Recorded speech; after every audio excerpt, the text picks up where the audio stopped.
Ay,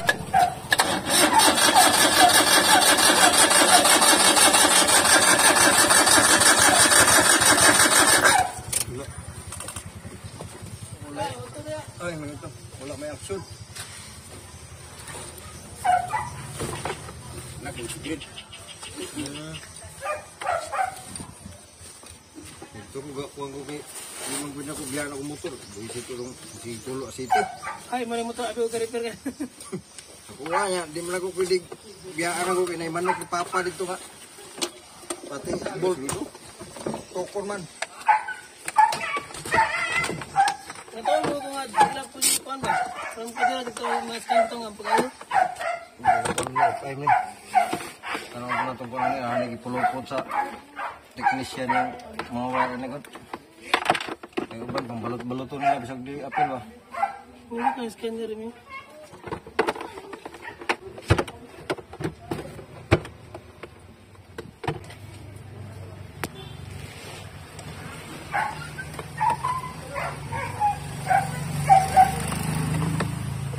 Hindi kayang pikat dun. Di, kita na lang. Ayaw itindog ang kamera. Ano ko ano? Kapalakan.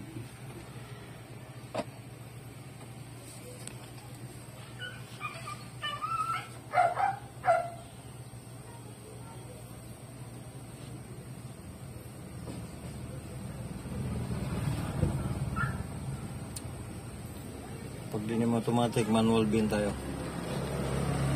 Manual bin.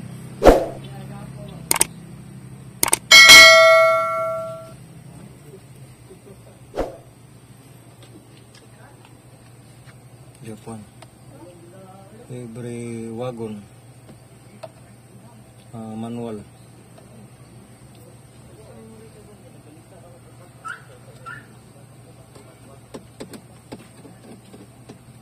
Minsan makita natin sa diagnostic tools natin na ini-scan yung fault code, minsan wala. Ang ginagawa ko lang babasihan sa live data kasi wala tayong makita sa pag-scan natin na hindi naka-andar yung makina mga tol. Ito, binilihan daw ng bagong crankshaft position sensor mga tol dahil pagka uminit daw yung makina sa pagbiyahe na namamatay daw yung makina, naglo-low power daw. Sa analyze ko, hindi naman kasali doon sa crankshaft position sensor yun. Pero matingnan natin mamaya.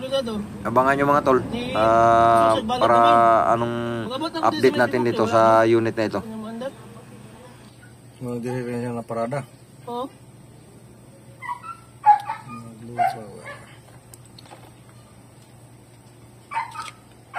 Ano po itong makandar na kanina?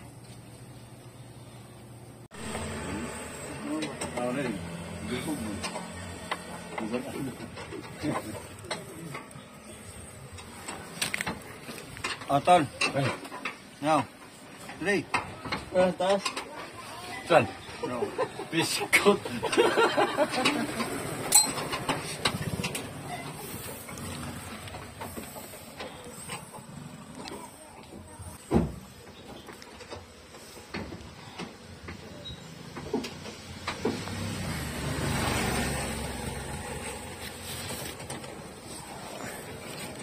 Sabi malakasan ako magbaba ng tangke oh. Shut up dyan sa nagbaba ng tangke oh.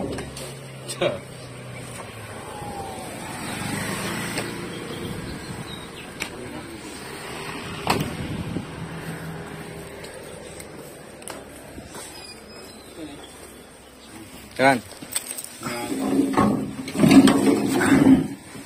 Hindi na lang. Hindi, yung wire na supply dalawa. Tanggal na. Oh, tanggal na. Dapat dito mo na. Mubok man brad. Ha? Naraya supply dito mubok. Kila, iurur mo na to niya. Tabliyon sa na to ni. May supply dyan.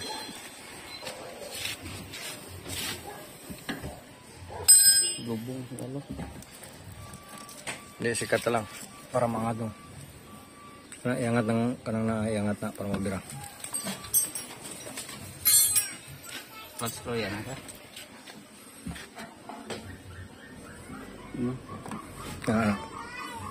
Dito sa lalim, dito. Ya.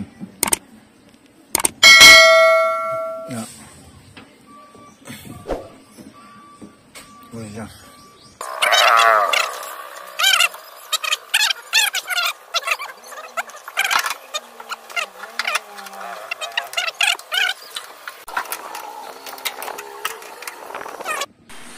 Oh, kita nyo mga tol, tinanggal namin yung fuel pump sama yung strainer. Grabe ang dumi, kaya hindi talaga maka-start, walang masupply doon sa common rail na fuel. Ito ang kakalabasan, nag-hard starting yung makina, kahit anong gawin, wala talagang obra. Kaya linisan natin kung malinisan, pero pagka hindi kaya, bilihan ng bago mga tol. Sa mga ganitong makina, kailangan malinis talaga yung fuel system para madali siyang paandarin, mga tol. Kung nakita nyo, grabe ang dumi. Kailangan dapat malinis. Ito siya mga tol, ang problema niya. Dalawa ng mekaniko ang tumingin dito, hindi talaga nila uubra. Ang pinagbintangan nila is spark plug, ganito ganyan. Hindi talaga ubra hanggang nag-surrender sila. Tinawagan tayo binigyan ng kung paano gagawin natin. Binigyan tayo ng tiwala ng may-ari, kaya sinubukan natin. Pinakita natin sa kanya na kaya natin gawin mga tol. Nakita niya yung fuel assembly pump niya na grabe ang dumi. Tingnan natin yung tangke mga tol kung grabe ang dumi. Dukutin natin siya sa loob. Kung nakita nyo mga tol, putik na.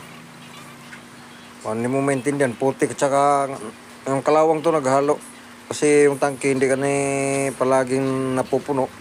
Kaya sa inyo, kung mayroon kayong ganitong sasakyan, kailangan puno talaga yung tangke nyo palagi. Kasi doon mag-moisture yan, nag-iipon ng tubig, kaya ang kakalabasan, ganyan, putik.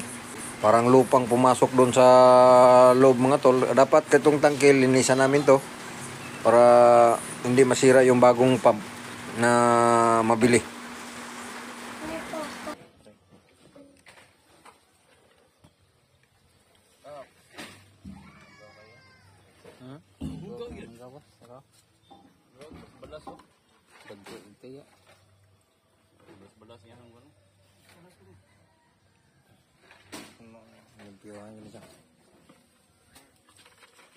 Kailangan yung sudlanan dia para wala natin ba? May balde dito. Ablanggan na. Iabo natin tapos lipat na to. Babalan sana.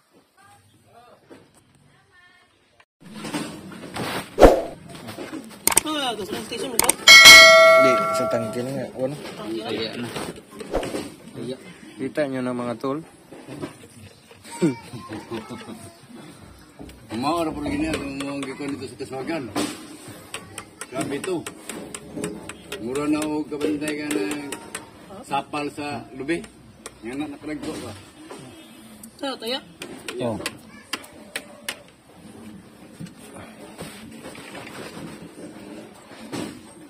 Tanan niya, kaya kasi mong pa niya. Yusuf akam? Ha? Kana Yusuf akam? Oh. Queen Auto Repair. Queen Auto Repair. Kasali ka na. Ano taon? Queen Auto Repair. Yung kasi na. Ha? Balik natin tangke mga tolo. Balik natin yung kabit. Ito kasi pag tinanggal namin kanina, tapos kinakrang namin, walang lalabas na gasolina.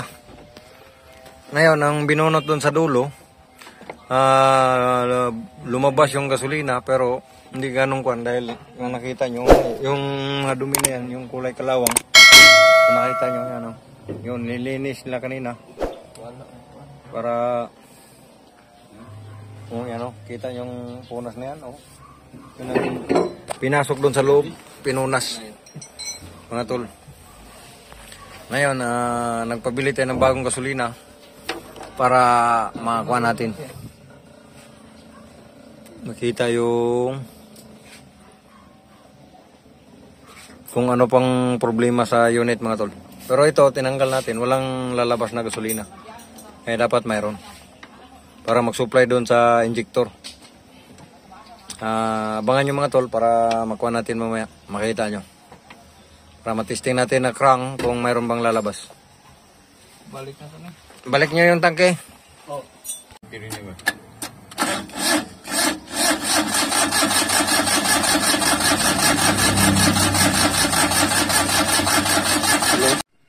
Bilihan na lang natin ng bagong pump.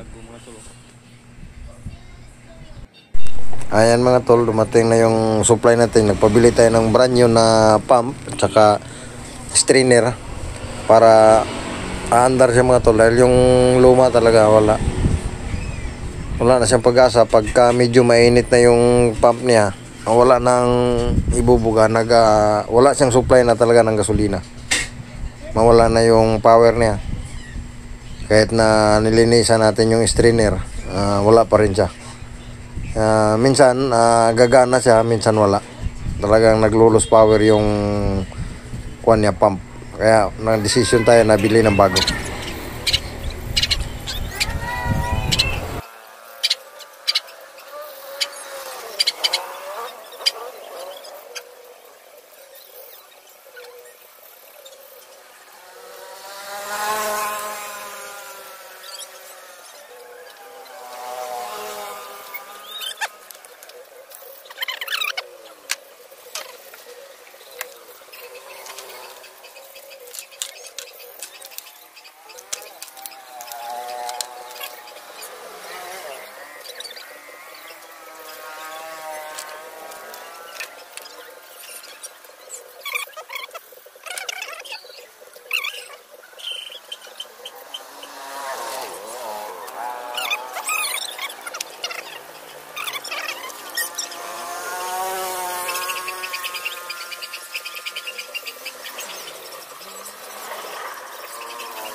Ito, Suarez no na location mga tol.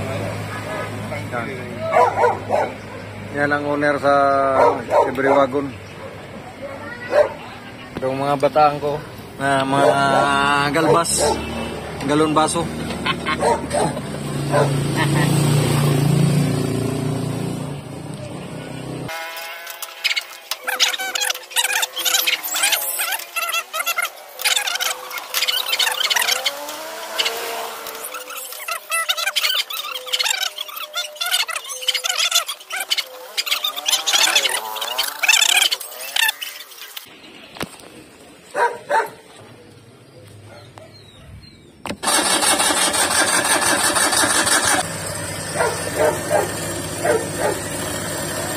Napaandar na natin ang makina.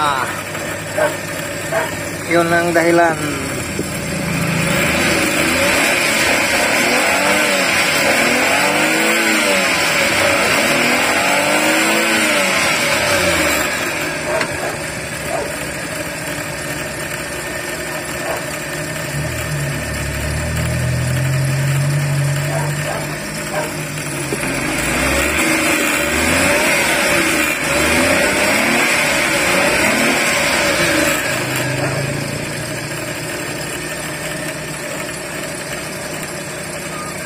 Yeah.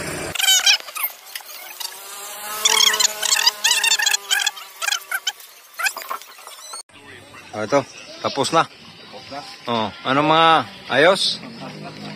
Ito, ayos na mo itong may-ari. Okay kayo. Okay kayo. Recommend.